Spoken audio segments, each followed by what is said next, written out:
Let's mic देश का मिजाज साउथ।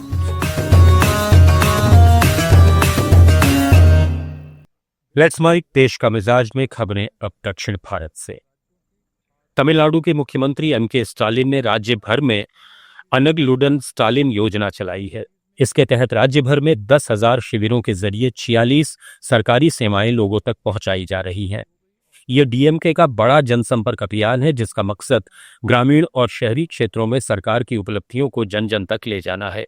स्टालिन का कहना है कि उनका Dravidian model of governance Tamil Nadu को विकास की नई ऊंचाइयों पर ले जाएगा। तमिलनाडु के पूर्व मुख्यमंत्री एम करुणानिधि के सबसे बड़े बेटे एम.के. मुथु का चेन्नई में निधन हो गया। वे 77 साल के थे और लंबे समय से बीमार थे।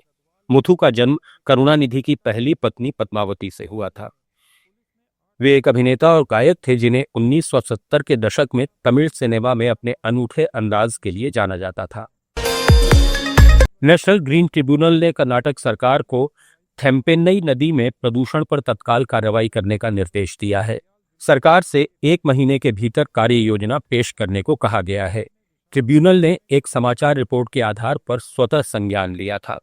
रिपोर्ट में खास तौर पर कर्नाटक से तमिलनाडु में बहने वाले नदी के हिस्से की स्थिति पर गंभीर चिंता जताई गई, जहां पानी में झाग, काला रंग और बदबू की शिकायतें हैं। बेंगलुरु के बेलंदूर और वर्थुल झीलों से निकलने वाला गंदा सीवेज और औद्योगिक कचरा नदी को प्रदूषित कर रहा है। इस मामले में अगली सुनवाई 21 अगस्त को होगी। कर्नाटक के शिवमोग्गा जिले में शेट्टीहल्ली वन्यजीव अभयारण्य की सीमाओं को बदलने का फैसला हुआ है। सीएम सिद्धारमैया की कैबिनेट ने इस प्रस्ताव को मंजूरी दे दी है। 1974 में बने इस अभयारण्य का क्षेत्र 395.6 वर्ग किलोमीटर था, जो अब बढ़कर 396.16 वर्ग किलोमीटर होगा। वन मंत्री ईश्वर बी खंडरे ने बेंगलुरु में बताया कि पुरानी सीमा में गलती से सड़कें, बस स्टैंड, घर और खेती की जमीन शामिल हो गए थे। इससे लोगों को परेशानी हो रही थी। अब वन विभाग ने नई सीमा तय की है, जिसे राष्ट्रीय वन्यजीव बोर्ड ने भी मंजूर कर लिया है।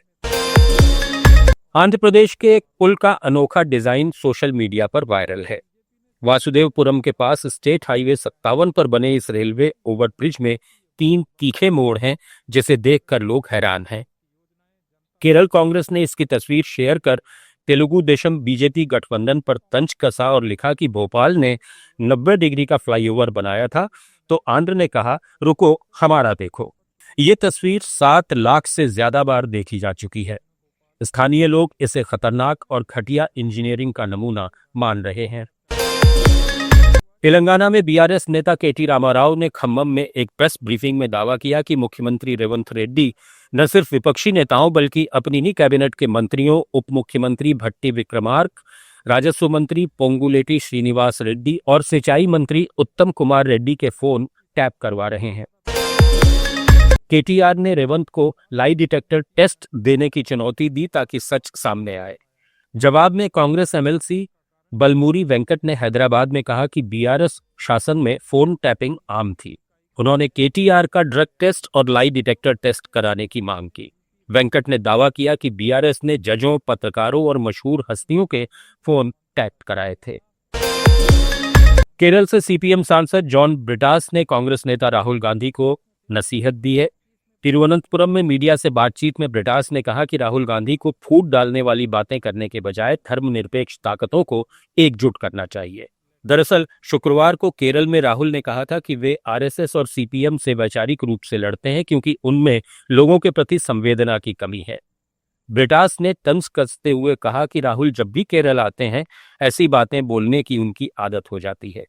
उन्होंने राहुल से इंडिया गठबंधन मजबूत करने की अपील की ताकि सांप्रदायिक ताकतों का मुकाबला किया जा सके। आप सुन रहे थे Let's Mike more than radio. Follow कीजिए हमें हमारे सोशल मीडिया प्लेटफॉर्म्स पर। It's time for news. It's time for more than radio, presenting the first radio news app Let's mic.